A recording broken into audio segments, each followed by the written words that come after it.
महाराष्ट्रातील तरुणांच्या विचारांना प्रभावी व्यासपीठ उपलब्ध करून देण्यासाठी व बाळासाहेब ठाकरे यांच्या जन्मशताब्दी वर्षानिमित्त शिवसेना नेते तथा युवा सेना प्रमुख आदित्य ठाकरे यांच्या आदेशाने व शिवसेना तथा युवा सेना सचिव वरुण सरदेसाई यांच्या मार्गदर्शनाने युवा सेनेच्या वतीने सडेतोड वक्तृत्व स्पर्धा 2026 चे आयोजन करण्यात आले होते। ही स्पर्धा केवळ वक्तृत्वापुरती मर्यादित नसून महाराष्ट्रासाठी विचार करणाऱ्या, ठाम भूमिका मांडणाऱ्या आणि भविष्यातील नेतृत्व घडवणाऱ्या तरुणांचा शोध घेण्याचा उपक्रम असल्याचे आयोजकांनी सांगितले। सदर स्पर्धेत 20 युवक युवती यांनी सहभाग घेत व्हिजन महाराष्ट्र 2050 आणि राजकारण आणि समाजकारण युवकांची भूमिका या 2 विषयांवर आपले विचार सादर केले। स्पर्धेत सहभागी झालेल्या विद्यार्थ्यांना प्रमाणपत्र देऊन सन्मानित करण्यात आले, तर अनुक्रमे 1 ते 3 नंबर काढून त्यांना स्मृतिचिन्ह व प्रमाणपत्र देऊन सन्मानित करण्यात आले। युवा सेनेच्या वतीने युवा सेना जिल्हा प्रमुख सागर पाटील यांच्या मार्गदर्शनाखाली स्पर्धेचे आयोजन करण्यात आले होते। सदर स्पर्धा तळोदा प्रवक्ता अकॅडमीचे संचालक समाधान पाटील व नंदुरबार प्रवक्ता अकॅडमी संचालक राकेश महिरे यांच्या सौजन्याने करण्यात आली। यावेळी बरेच विद्यार्थी-विद्यार्थिनींनी स्पर्धेत सहभाग घेत राजकारण व समाजकारण या विषयावर आपले मनोगत व्यक्त केले।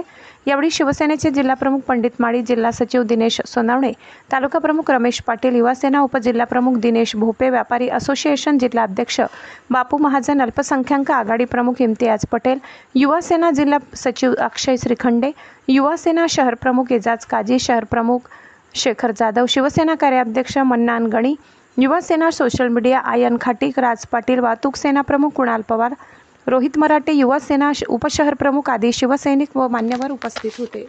सुरू आहे।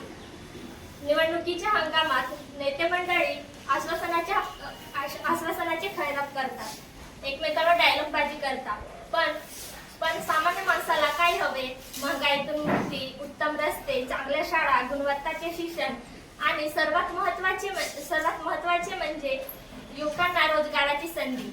गेल्या काही काळातील राजकारण पाहता अनेकदा जातीयवादी किंवा भावनिक मुद्द्यावर जास्त भर दिला जातो, ज्यामुळे विकास कामाचे खरे मुद्दे होण्याचा वेळ आली आहे की आपण जात धर्म सोडून विकासाकडे वळले पाहिजे। भारताचे भविष्य तरुणांच्या हातात आहे। तरुण पिढी ही ऊर्जेच्या नवनवीन कल्पनांचा आणि नाविन्यपूर्ण बदलांचा स्रोत आहे। आजच्या तरुणांनी केवळ मतदानाच्या दिवशी वोट देऊन चालणार नाही, तर आपल्या स्थानिक परिसराच्या समस्येवर प्रश्न विचारले पाहिजे। शेवटी एवढंच म्हणेन की जर आपल्याला महाराष्ट्र आणि भारत महान बनवायचे असेल तर राजकारणातून गुंडगिरी आणि भ्रष्टाचार नष्ट करावा लागेल। चांगल्या लोकांना राजकारणात यावे लागेल। लोकशाही ही आपली आहे, तिची ताकद वाढवणे ही आपली जबाबदारी आहे। जागा ओळखा आणि जोपर्यंत ध्येय साध्य होत महाराष्ट्र या विषयावर काही सांगणार आहे। कल्पना करा 2050 पर्यंत आपला महाराष्ट्र कुठपर्यंत गेलेला असेल? तो डिजिटल असेल, प्रगतीच्या मार्गावर असेल, संस्कृती जपत असेल आणि खूप काही आपल्या महाराष्ट्रामध्ये घडेल। त्यासोबत आपण व्यासपीठावर उपस्थित प्रमुख अतिथी, शिक्षक आणि माझे मित्रमैत्रिणी, मी केवळ राजपूत आज तुमच्याबरोबर एका अत्यंत महत्त्वाच्या विषयावर बोलणार आहे, तो म्हणजे समाजकारण आणि राजकारण यावर युवकांची भूमिका। तर मी सरळ तुम्हाला समजू इच्छितो, राजकारण आणि समाजकारण यामध्ये नेमका फरक आहे। तर राजकारण म्हणजे राजकारणाचा मुख्य हेतू असते सत्ता मिळवणे, ती टिकवणे आणि त्याद्वारे धोरण किंवा नवीन कायदे बनवणे, हे आहे राजकारण। तर समाजकारणाचा मुख्य हेतू असतो लोकांचे प्रश्न सोडवणे, उपेक्षित घटकांना मदत करणे आणि समाजाचा विकास करणे। एक छोटंसं उदाहरण देतो आणि तुम्हाला समजवतो। समजा गावात जर पाण्याचा प्रश्न असेल, गावात पाणी येत नसेल, तर आपल्या गावासाठी तात्काळ किंवा 2 दिवसासाठी टँकर आणणे, विहीर खणणे, हे जे काम असेल ते हे आहे समाजकारण। पण त्याच गावासाठी कायमस्वरूपी पाण्याची मोठी योजना करणे आणि पाणी आणून देणे हे आहे राजकारण। तर तुम्हाला समजलं असेल तर आपण आपल्या विषयाकडे येऊया। राजकारणात आणि समाजकारणात युवकांची भूमिका ही अत्यंत महत्त्वाची आहे। केवळ राजकारण आणि समाजकारणात युवकांची भूमिका ही केवळ देशाचे भविष्य नाही, तर वर्तमानातील बदल घडवून आणणारे घटक देखील आहेत।